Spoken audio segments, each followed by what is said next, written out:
കൊല്ലം beach റോഡിലെ റെസ്റ്റോറൻറ്റിലുണ്ടായ സംഘർഷത്തിൽ police കേസെടുത്തു. കഴിഞ്ഞ ദിവസം രാത്രിയിലാണ് റൊണാൾഡ് ഡക്ക് റെസ്റ്റോറൻറ്റിൽ ഭക്ഷണം കഴിക്കാൻ എത്തിയവരും ജീവനക്കാരും തമ്മിൽ സംഘർഷമുണ്ടായത്. ഭക്ഷണം മോശമാണെന്നതിനെ ചൊല്ലിയുള്ള തർക്കമാണ് സംഘർഷത്തിൽ കലാശിച്ചത്. സംഭവത്തിൽ റെസ്റ്റോറൻറ്റ് ഉടമ ഉൾപ്പെടെ 6 പേർക്കെതിരെയാണ് കൊല്ലം ഈസ്റ്റ് പോലീസ് കേസെടുത്തത്.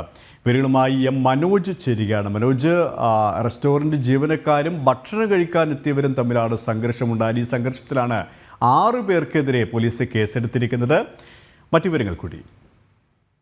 ഈ ദിവസം രാത്രിയിലാണ് ഈ കുടുംബസമേതം ഭക്ഷണം കഴിക്കാൻ എത്തിയിട്ടുണ്ടായിരുന്നത്. തുടർന്ന് ഭക്ഷണം കഴിക്കവേ തന്നെ ഈ ഭക്ഷണം മോശമാണെന്ന് അഭിപ്രായപ്പെട്ടിരുന്നു. അതിനുശേഷം ഇവർ ഈ ഫോട്ടോ എടുക്കുന്നതിനിടയിലാണ് ഇത്തരത്തിലൊരു തർക്കവും പിന്നെ അതിന് പിന്നാലെ സംഘർഷവും ഉണ്ടാകുന്നത്.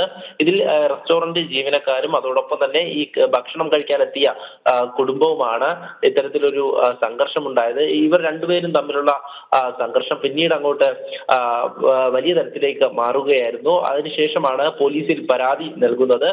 ഇത്തരത്തിൽ തന്നെ ഈ ബീച്ച് റോഡിൽ പ്രവർത്തിക്കുന്ന റെസ്റ്റോറന്റിലാണ് കഴിഞ്ഞ ദിവസം ഈ സംഘർഷം ഉണ്ടാകുന്നത്. തുടർന്ന് ഈസ്റ്റ് പോലീസാണ് കേസെടുക്കുന്നത്. 6 പേർക്കെതിരെ, അതായത് ഈ റെസ്റ്റോറന്റ് ഉടമ ഉൾപ്പെടെയുള്ള 6 പേർക്കെതിരെയാണ് കേസെടുത്തത്. അതിനുശേഷം ഈ പരാതിയുടെ അടിസ്ഥാനത്തിൽ പ്രതികളിൽ 3 പേരെ അറസ്റ്റ് രേഖപ്പെടുത്തി സ്റ്റേഷൻ ജാമ്യത്തിൽ വിട്ടയക്കുകയാണ് ഉണ്ടായത്. ഇതിൽ തന്നെ ഈ റെസ്റ്റോറന്റ് ജീവനക്കാരും പരാതി നൽകിയിട്ടുണ്ട്.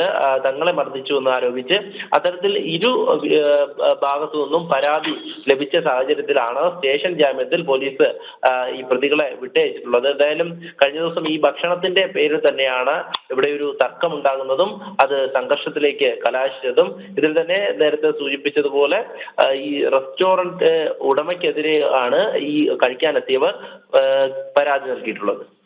ശരി, കൊല്ലത്ത് നിന്നും മനോജാണ് വിവരങ്ങൾ നൽകിയത്.